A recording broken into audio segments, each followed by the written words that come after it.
Once each year, on the 15th day of the 7th month of the lunar calendar, the spirit world and the human world merge. This is known as Ghost Night.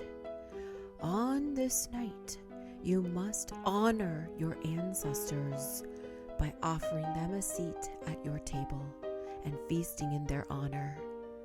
As legend has it, there is a place where you can actually walk over into the spirit world to speak to your ancestors. It is called the Shinto Bridge, buried deep in the haunted Kami forest.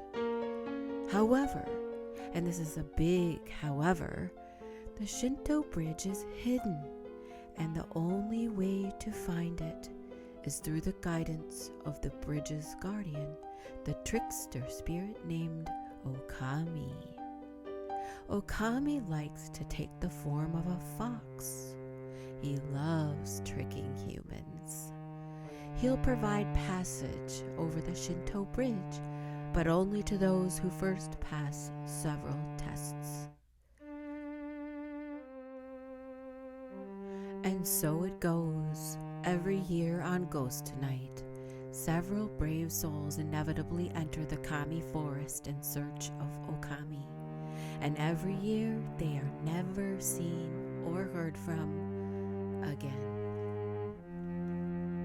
On one particular Ghost Night, there were 3 who sought passage to the spirit world: Day, Young, and Peck. Day was a banker, Young was a politician, and Peck a teacher.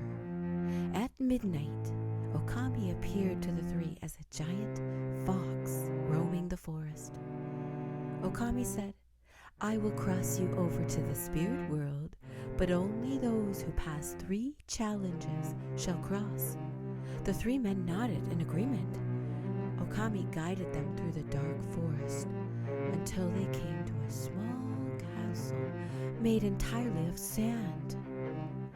Okami said, "First, in the middle of this castle, you will find unbelievable riches of gold and jewels. You may take as many of the riches as you wish, but you only need 1 gold coin to pass over to the spirit world. Go, you have until I ring this bell 3 times. Ensure you bring your gold coin. I urge you not to be greedy." The 3 men entered the castle, and Okami rang the first bell.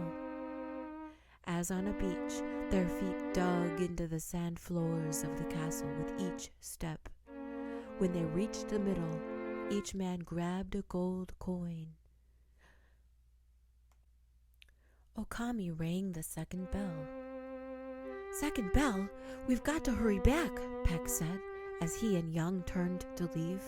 But Day couldn't help thinking of the riches. He filled his pockets with gold. Then Day took off his shirt and filled it with gold, with diamonds, emeralds. Seeing his shirt full, Day even swallowed some rubies before slinging his makeshift sack over his shoulder. But as they tried to leave, heavier than they entered, the sand began to suck them in. Day sank quickly.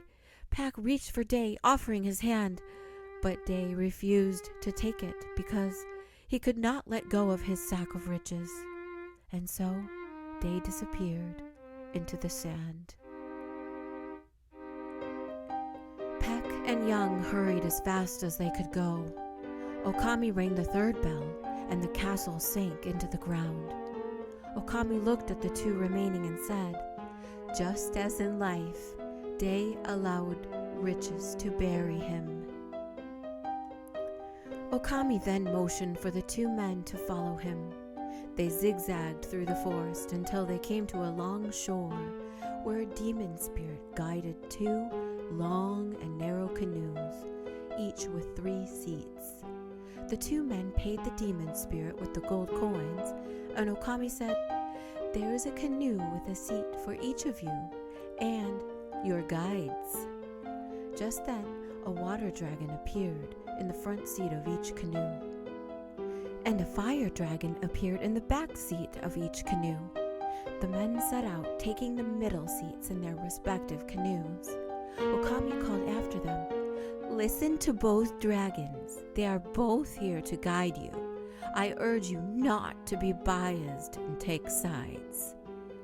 Both men began to paddle, gently at first, but as the river current got stronger, they paddled harder. The wind began to blow. The canoes began to pitch and tip as the river became choppy with waves. The dragons advised them on how to navigate the waters. Bellowing their directions, each seemed to contradict the other. "Left," said one. "Right," cried the other. "Lean in," said one. "Lean out," roared the other.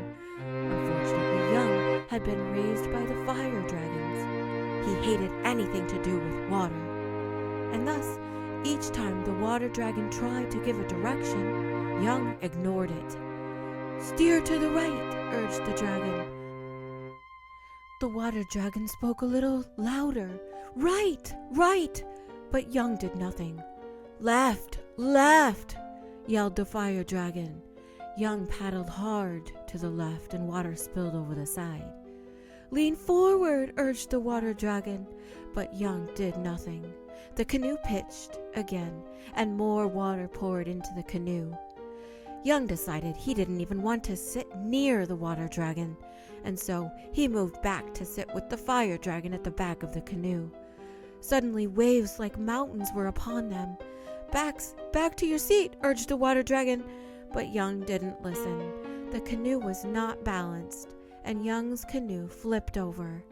Young sank into the water and drowned.